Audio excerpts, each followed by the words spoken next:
Сегодня мы по просьбе клиента делаем импровизированный камин.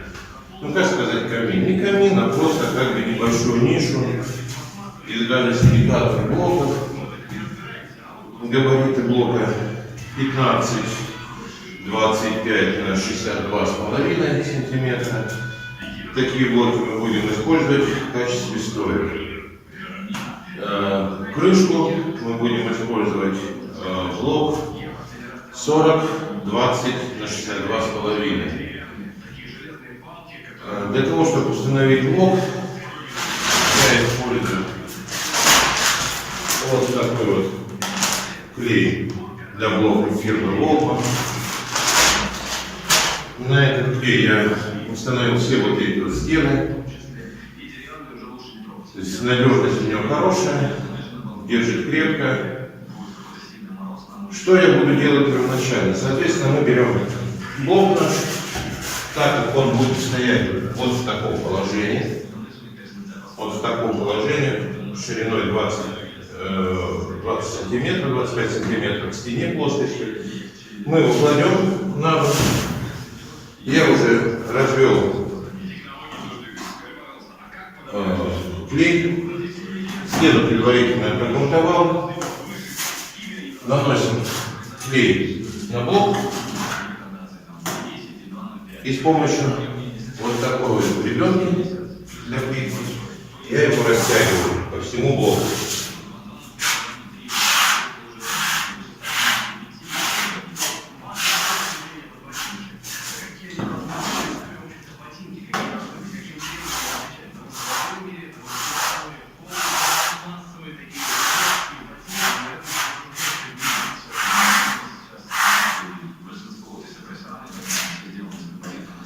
Растянули по широкой стороне, но так как у нас блок будет фиксироваться еще и в полу, мы его ставим на ребро и также обмазываем ребро.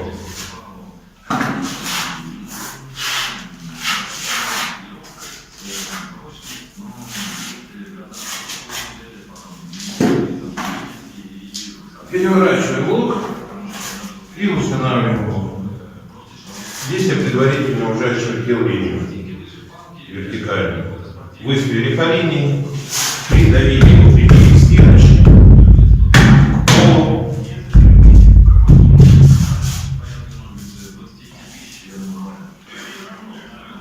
Проверили, что он стоит у нас строго по линии.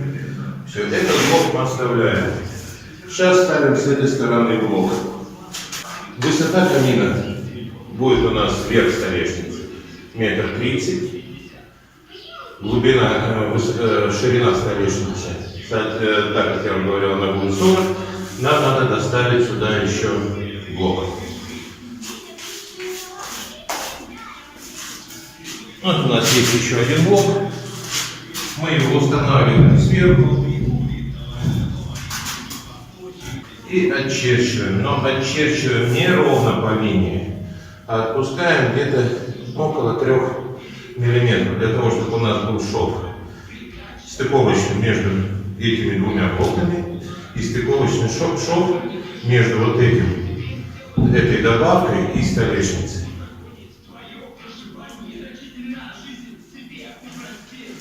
Отмерили с одной стороны блок, перевернули, поставили на другую сторону, отмерить с этой стороны. Для распилки пенобетонных блоков я использую вот такую ножовку, предназначена специально для пенобетонных блоков. У нас на блоке имеются 2 насечечки, которые мы отмерили. Устанавливаем ножовочку под 90 градусов.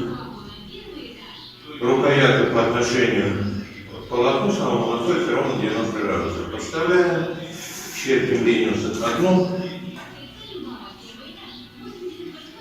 черпим линию другую. Пилим по линии, не сбоку от нее, нигде, а ровно по линии. Тем самым мы добавим себе просто где-то с полмиллиметра пространства для клея. У нас он подходит. Разница между нашим уровнем и реальным положением блока у нас где-то около 3-4 мм.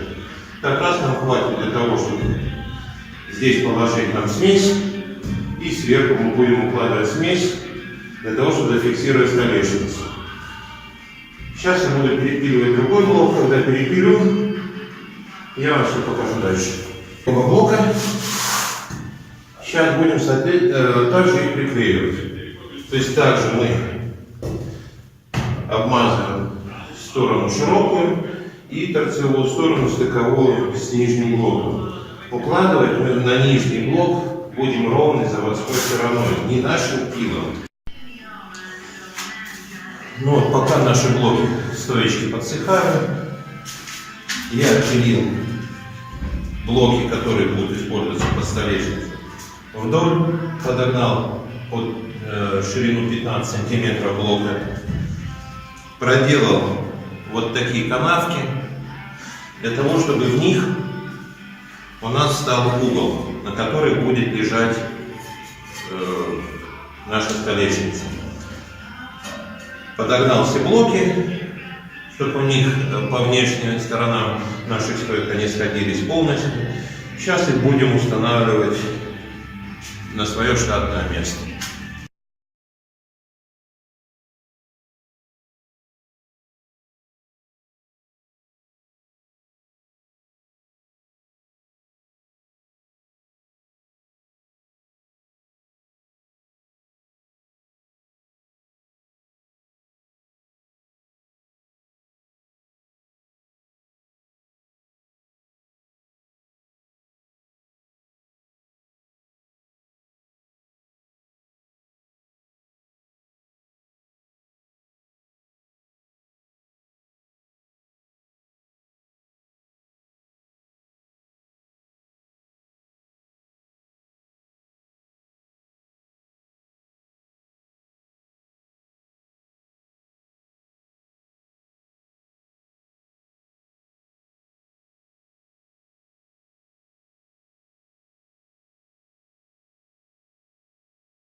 Импровизированный камин мы собрали.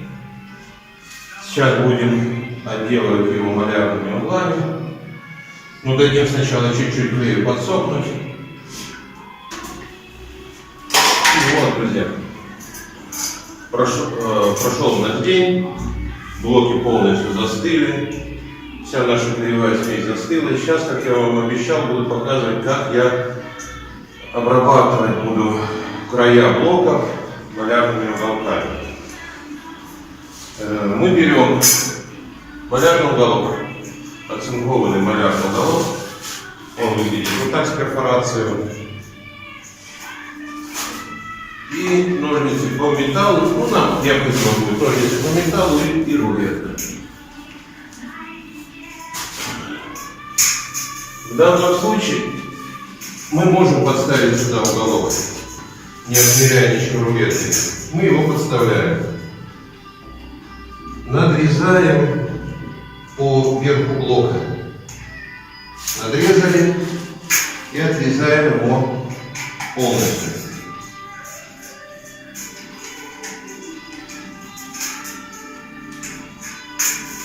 Стоит до верха нашего импровизированного камина.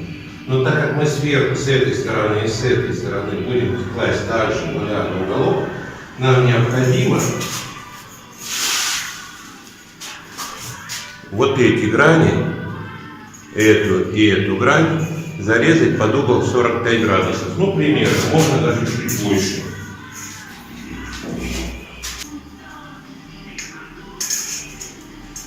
У нас получается вот так краешек, он под уголочек.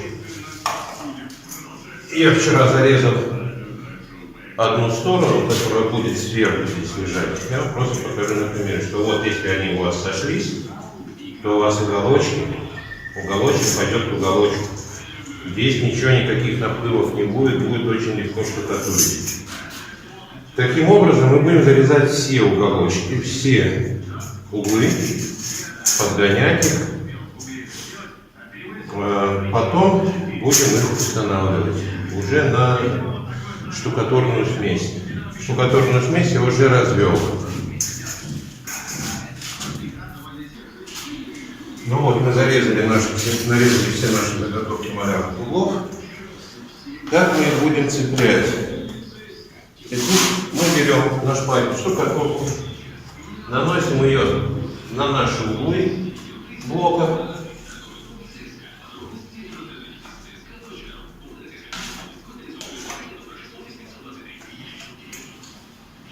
С одной стороны и с другой.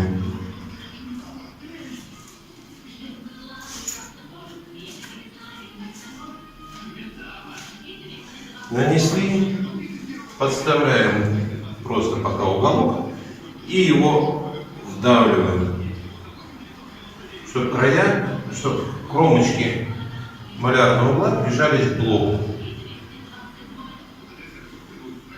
Все, мы его поставили. Теперь, чтобы его обработать, мы наносим на большой шпатель штукатурку немного и от центра блока мы затягиваем к углу малярного уголка нашу штукатурку. Затянули с одной стороны, затягиваем с другой.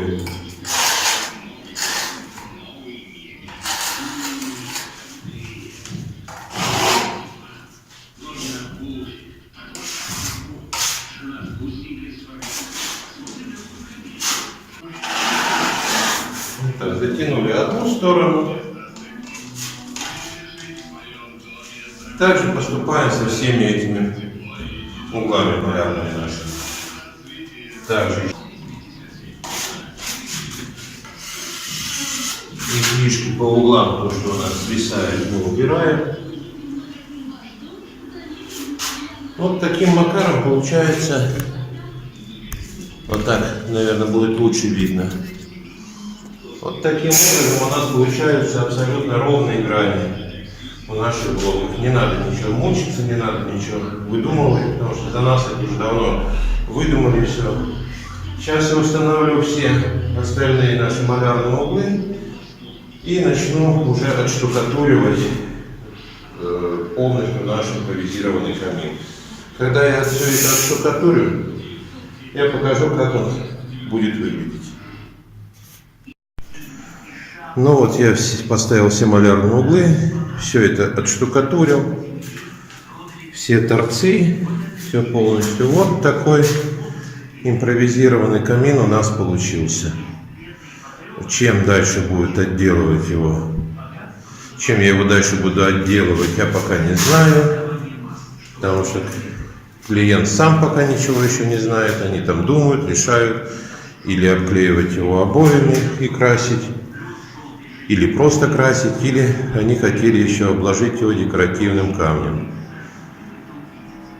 Кому понравилось, ставьте лайки, пишите свои комментарии, подписывайтесь на наш канал. Всем всего доброго, пока-пока.